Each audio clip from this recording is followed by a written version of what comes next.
പെരിന്തൽമണ്ണ നഗരസഭ 2024-25 വാർഷിക വികസന സെമിനാർ സംഘടിപ്പിച്ചു.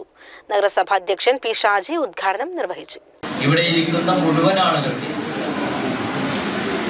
സർവ പിന്തുണയോടുകൂടിയാണ് പദ്ധതി നിർവഹണം.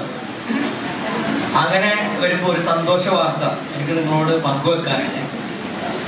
നമ്മളിപ്പോ 2024-25 വാർഷിക പദ്ധതിക്കാണ് രൂപം നൽകാൻ വേണ്ടി ഇവിടെ ആ പദ്ധതി നിർവഹണം എങ്ങനെ വേണമെന്ന് ചർച്ച ചെയ്യുന്നതിന് വേണ്ടിയിട്ടാണ്.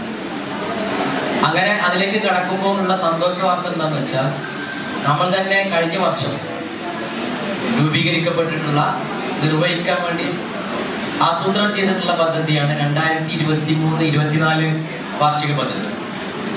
2023-24 വാർഷിക പദ്ധതിയിൽ ഇന്ന് കേരളത്തിലെ 87 നഗരസഭകളിൽ ആസൂത്രണ സമിതി ഉപാധ്യക്ഷൻ MK ശ്രീധരൻ പദ്ധതി രേഖ അവതരിപ്പിച്ചു. തുടർന്ന് വ്യത്യസ്ത മേഖലകളിലായുള്ള ഗ്രൂപ്പ് ചർച്ചകൾക്ക് ശേഷം 17.11 കോടി രൂപയുടെ വികസന പദ്ധതികൾക്ക് സെമിനാർ രൂപം നൽകി. ഉപാധ്യക്ഷ A. നസീറ അധ്യക്ഷത വഹിച്ചു.